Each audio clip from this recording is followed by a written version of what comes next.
We've been talking a lot today about Senator Dodd's new bill aimed at preventing another financial meltdown and trying to resurrect rules for investment and eliminate rules for idle gambling with taxpayer money. The senator wants to strip the Federal Reserve of virtually all of its consumer protection and banking supervision duties, basically saying it failed miserably. Remember, the Fed is the one that created the architecture of too big to fail over the past 10 years and was the one that turned on the money printing presses last fall to bail out the big banks with no strings attached in collaboration with the U.S. Treasury Department. That just one of many failures that will be attempted to see if they can be reined in, not to mention the actual business model on Wall Street, which is not so much predicated on investment as much as it is on idle speculation with other people's money. Our next guest says it goes even deeper than that, though. In his brand new book, Hoodwinked, the self-described economic hitman John Perkins takes aim directly at Wall Street CEOs. He says they have been engaging in predatory capitalism where the entire system is exploited to benefit a small number of the already very rich. But he says there is a way to fix it. Joining us now in studio, John Perkins, the book Hoodwinked.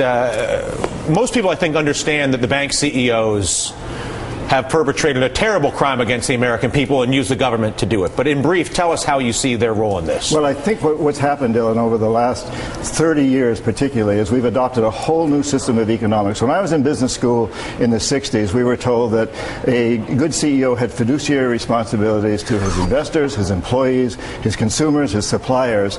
But in more recent years, the whole focus has been on short-term profits, regardless of the social and environmental costs, and also deregulation and privatization. So the very rich and very powerful have gotten richer and richer and more powerful. And the bank CEOs specifically are the ones whose job it is to decide how much crooked insurance they're willing to sell. Exactly. And if they say sell more crooked insurance, they make more money, and they know full well that they can't bear the risk that they're taking. It's open theft. It is open theft. How do we fix it? Well, I think we really need to look at the real cancer beneath the system. I wrote the book Hoodwinked because a lot of books are coming out talking about triage. You know, what do we do in the immediate future? But we've got to go deeper. We need all that. We need what Dodd is talking about. Sure. We need to get back to those laws. But we really need to go back into the system and redefine it and say, let's make profits. But let's also insist that our corporations have social and environmental responsibility. Profits only within the context of creating a sustainable, just and peaceful world. But I would argue if you simply resurrected the rules of investment, in other words, if you sell this book, you make $1 million selling this book. And the question is, they say, okay, John, what are you going to do with your $1 million? And the government has set rules so that you can either take it to some hedge funds here in New York where there's a lot of insider trading and you can make a ton of money there, or you could take it to the Goldman Sachs into the crooked insurance market. You make a ton of money there. Or you could go out to college campuses or businesses in America and try and find a place to invest it.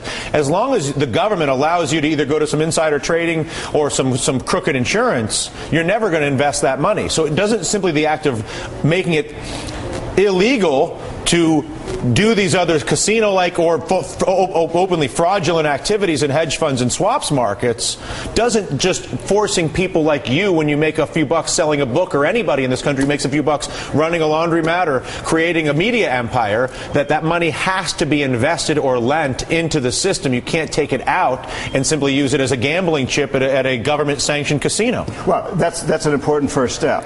But I think we need to go beyond that. For the first 100 years when this country was the United States, no corporation could have a charter unless it could prove that it was serving the public interest. That all changed in the late 1800s when the Supreme Court decided that corporations had the rights of individuals. I think we need to go back to something like that says that corporations have to be there. But who would decide that? I guess that's an admirable concept. But are you suggesting that the government would decide which corporation has positive social intent? You know, I actually think we should have a board of citizens that changes every year that makes these kind of decisions, and it can be somewhat localized. But to begin with, it's we the people.